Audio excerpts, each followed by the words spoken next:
Salut à tous, donc je m'appelle Justine, j'ai 20 ans et dans moins d'un mois, donc en septembre, je vais partir pour une année d'Erasmus à Dublin pendant donc un an. Je vais faire une chaîne YouTube et essayer de faire un maximum de vidéos pour vous emmener avec moi, pour vous faire vivre un peu mon expérience et je le fais aussi pour moi, pour garder des souvenirs et voilà, partager avec ma famille et mes amis ce que je fais un peu de mon année Erasmus. Donc je suis en deuxième année de licence d'anglais et théâtre à Paris.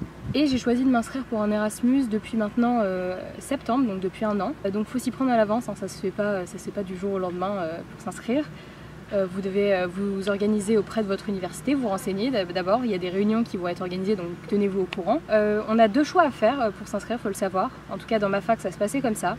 Tu as deux dossiers à rendre, un dossier pour ton choix 1 et un deuxième dossier pour ton choix 2. Et dans ton dossier tu dois mettre un CV, donc tu te débrouilles pour faire un CV.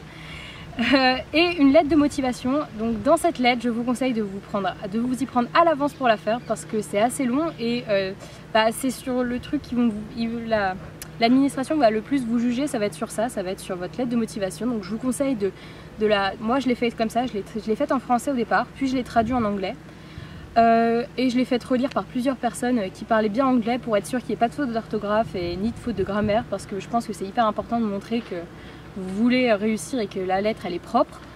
Moi dans ma lettre j'ai expliqué mes motivations, pourquoi je partais, pourquoi je voulais partir, pourquoi cette destination en particulier et aussi mes motivations, ce que j'ai fait pour en arriver jusque là et aussi mon projet professionnel. Je sais qu'il y en a plein d'entre vous qui savent toujours pas ce qu'ils veulent faire comme moi. Je pense m'orienter pour devenir comédienne ou chanteuse mais je sais pas encore, donc j'ai pas menti, j'ai pas dit que je voulais devenir prof d'anglais même si ça aurait fait mieux. J'ai mis que voilà, je savais pas encore mais que cette année allait permettre de m'orienter vers ça, de voir ce que j'ai vraiment envie de faire et que de toute façon l'année Erasmus ça avait toujours été mon rêve de le faire, donc vous prenez pas la tête, mentez pas sur ce que vous allez faire parce que ça sert à rien, soyez honnête dans la lettre et de toute façon tentez de faire une lettre, tentez de vous inscrire en Erasmus parce que moi je pensais vraiment pas être prise et j'ai essayé et j'ai été sélectionnée, donc franchement, même si les gens vous disent t'as pas les notes qui suivent ou quoi que ce soit, essayez, vous risquez rien et si vous montrez vraiment que vous êtes motivé à réussir votre année, ils vous donneront forcément une destination. J'ai choisi Dublin parce que je connaissais pas, c'est un peu bizarre de le dire comme ça, mais de base, depuis mes 13 ans, j'ai toujours voulu partir pourtant aux États-Unis étudier là-bas, à l'université, je m'étais toujours dit que je partirais là-bas. Et en grandissant, en étudiant l'anglais, la civilisation américaine, tout ça, la culture, je me suis aperçue que finalement, c'était plus quelque chose qui me plaisait. Ça me branchait plus vraiment de partir, il y avait des inconvénients qui me plaisaient plus, la culture j'avais l'impression de la connaître et je pense qu'un Erasmus c'est fait pour apprendre sur soi-même et sur une autre culture, d'apprendre, voilà, c'est partir ouvert d'esprit tout ça et du coup partir aux États-Unis ça me semblait plus être un choix judicieux pour moi parce que j'avais l'impression déjà de connaître un peu tout au travers de la musique et des séries et des films que je regardais. Et du coup, Dublin, ça s'avérait comme un choix qui était le plus intéressant et le plus enrichissant pour moi parce que je connaissais rien de la culture, rien du pays et du coup j'espérais en découvrir le plus possible sur un pays que je connaissais pas. Donc les dossiers Erasmus, même si vous allez avoir des réunions en avance ou ça dès le mois de septembre, octobre par votre fac normalement, le dossier, je crois que les ouvertures commencent début décembre ou janvier si je me trompe pas. Et votre réponse voudrait que fin avril, début mai. Donc ça prend beaucoup de temps. Entre temps, je vous conseille vraiment, c'est un conseil que je vous donne parce que moi je suis encore en galère alors qu'on est au mois de juillet et je pars en septembre, de chercher un logement. C'est vraiment un conseil que je peux vous donner parce que ça prend beaucoup de temps, c'est hyper dur, il faut trouver un logement qui nous correspond, tout ça. Moi, j'ai appris qu'en fin juin que ma fac n'aurait pas de place pour les étudiants Erasmus au sein de l'université, sur le campus.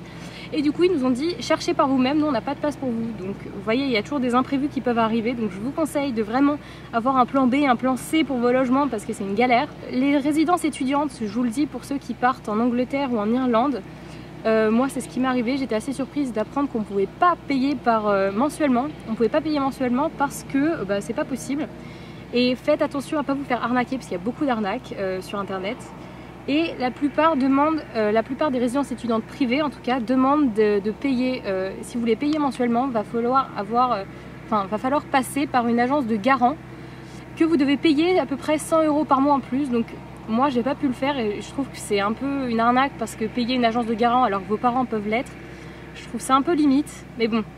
Donc si vous voulez le faire, faites-le, mais bon, vous pourrez trouver des offres qui sont bien plus intéressantes et bien moins chères et ça vous pourrez garder les 100 € pour vous nourrir, donc c'est hyper intéressant.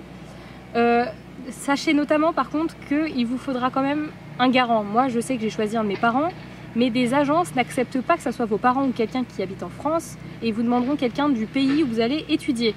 Du coup, je vous conseille, si vous connaissez quelqu'un, lui demander s'il peut être votre garant, tout ça, parce que ça prend vraiment beaucoup de temps et c'est une galère. Sachez aussi que vous devez payer soit en 2 fois, donc moi je dois payer une fois en août, mi-août, et une fois en janvier. Et c'est assez cher, c'est-à-dire que je vais payer là en août à peu près 4 500 € et en janvier à peu près la même somme. Donc c'est hyper conséquent comme budget, sachez-le, c'est vraiment un budget énorme. Donc moi j'ai dû demander de l'aide à mes parents, mais vous pouvez faire des prêts étudiants si ça vous intéresse. Et sinon, il y en a qui payent même en une fois, donc c'est-à-dire ils payent à peu près 9 000 € en une fois au mois d'août. Donc choisissez le moyen qui vous arrange le plus, mais je sais que c'est assez difficile pour la plupart des étudiants de s'arranger pour payer tout ça, même avec les bourses, parce que les bourses étudiantes, les bourses Erasmus, on les touche qu'en septembre. Donc faites attention à ça, parlez-en avec vos parents surtout, s'ils vont vous aider ou pas, discutez-en, parce que ça va vous prendre énormément de temps, toutes les démarches administratives. Et donc je vous conseille de vous y prendre à l'avance. Voilà, je crois que j'ai fait à peu près le tour de tout ce que je voulais dire. J'espère vous filmer mon départ pour Dublin bientôt. J'ai hâte que ça commence et je vous embrasse.